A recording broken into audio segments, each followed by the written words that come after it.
I have some more problems with my security system. Seems like everything's breaking down here these days, one thing after another. So I'm going to see if we can figure out what the problem with this one is. Last time it was a power supply on the DVR. This time I suspect it's the power supply for the cameras. Let's see if I'm right. Oh crap. My Lorex FLIR system has failed. I got no pictures on my cameras. I wonder what the problem was with it now. Let's bring up all the cameras and see if any of them are actually working, or is it, or are they all down? That'll help me narrow down whether I have a camera problem or a DVR problem. Okay, so I've now switched on all 8 cameras, and as you can see, 6 of them have nothing. One's got a mess of noise, and one picture looks good. The camera at the bottom of the screen there is my interior camera, and that one's a wireless camera. In fact, I built that one a while back. That was the camera that I built into that digital clock that was used for a while at a buddy's business to catch some thieves, and he gave it back to me, and I'm actually using it now as an interior clock, an interior camera. It's wireless and it's standard definition, but hey, it does the job. The other camera that's messing up there is also a standard definition camera, but what's important to note here is that this one is on a separate power supply. This is a wireless camera. The camera itself is powered up in the clock that it's hidden in, but there's a receiver that's plugged into the DVR which has its own power supply. But these cameras here are all running on one power supply, and I'm thinking, I think I have a bad wall wart. So I'm going to go and try a new wall wart and see whether that fixes the problem. I'll leave this thing rolling while I go in to where the DVR is and swap out the power supply.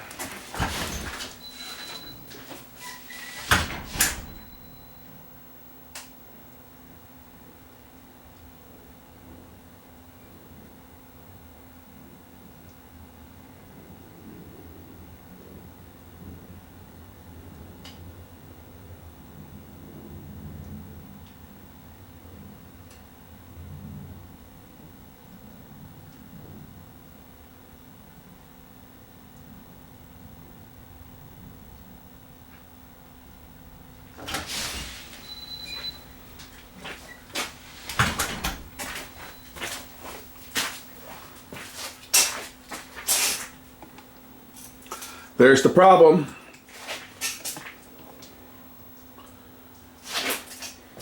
The made in China solution, if my camera will focus on this, wall wart here. This is the one that was powering up the cameras itself, not the DVR. I don't know why this thing's not focusing. It'll focus now, I'm sure. Anyway, that's the adapter. This is the one that was powering the cameras. It was powering 7 of the cameras, and it's now crapped out. So that's the second adapter that on the system has packed it in. The first one was on the DVR, and it's shot, and now this one is shot. So I don't know what holds this together. I imagine there might be a screw in this thing. I just want to open this up if I can. Is this one? Oh, this one's got a screw. Excellent. So let's just take this thing apart and see what has gone wrong with it. It's going to be capacitors for sure. For sure. But it'll still be interesting to see what's inside one of these ones. If I can find the right size screwdriver.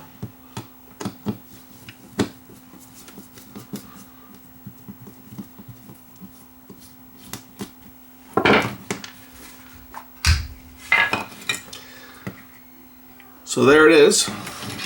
It's most certainly going to be one of these secondary capacitors, and looking at this one here, this one almost looks like it's deformed from maybe the, oh, look at this. Cool. This this capacitor here is deformed. It almost looks like it's, well, look at the edge of it here.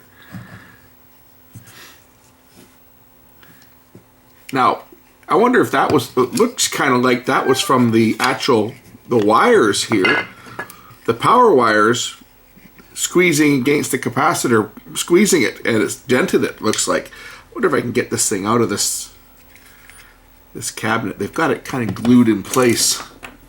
But if I cut through this glue, I wonder if I can actually remove this end.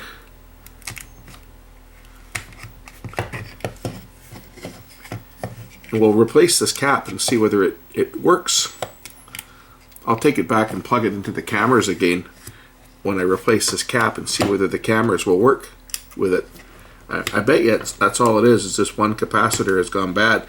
But that looks like a manufacturing problem, the way that that's dented like that. That definitely looks like a manufacturer problem.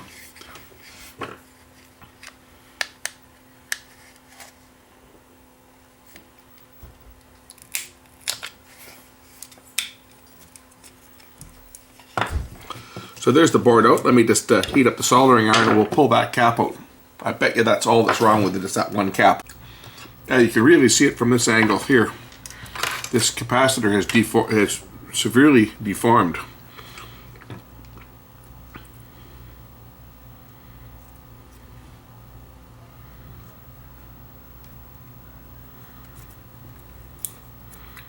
I don't know whether that's from just incorrect installation or whether that's actually the cap itself. It looks like the plug, the seal on the end looks like it's popping out. So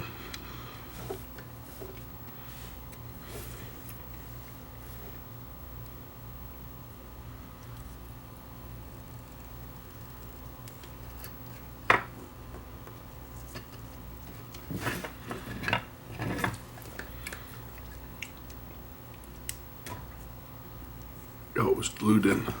Yeah. You think this cap is shot? I've never seen one like that, beat up like that. Was that installed incorrectly? This other one's probably also toast. Probably both of these. They are 1000 microfarad at 16 volts. I'm going to change out both of them, just so that this adapter will work again.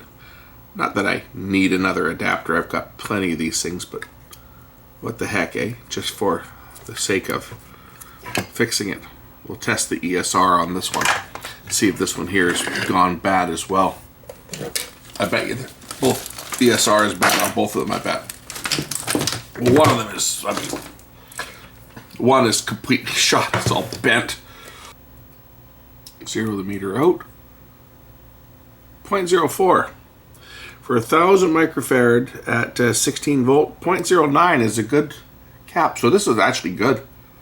This one here, this one's fine. It's just the one, make sure that that's zeroed out properly. It's just the one that's bad. So I'm going to put this one back in. Yeah, this one's measuring fine. I'm going to put this one back in. I'm just going to grab one new capacitor and we'll replace just that one that was physically crushed, and then we'll try it again and see if it works. Actually, I guess I won't be fixing this because I don't have this profile. The smallest one I have is 1000 microfarads at 25 volts, and it's just not going to fit. So I'm not going to bother fixing this thing. I'm not going to buy a capacitor to fix this thing, at least not at this point. But I wanted to see what went wrong with it, and now we know. It looks like this thing may have been damaged when it was assembled. They just jammed it in, and the wires, the power output wires, were actually pinched up against this unit in the cabinet. And I think that's probably what did this one in. Anyway, that's it. This was simple. Another power supply. If you've got these Lorex DVR systems, I've had the power supply fail on the actual DVR. Now I've had the power supply fail on the cameras themselves. These things here are the biggest problem that we're facing now with a lot of these electronic devices which use these inverter type wall warts. The advantage, of course, to companies using these as opposed to building the power supply into the actual device itself is that these are readily available and cheap. Whereas if your device has one built in and the power supply fails, you've got to try and repair the power supply or toss the unit. So in many ways, this is actually a superior design that is used off-the-shelf inverters. These are cheap. They work. I think if we went back to a linear power supply, we'd increase our reliability tenfold, if not more. But hey, these are cheap. They get the job done. Don't overlook the wall wart, because that is the most common problem that I find with a lot of modern electronics is the wall wart. Thanks for watching.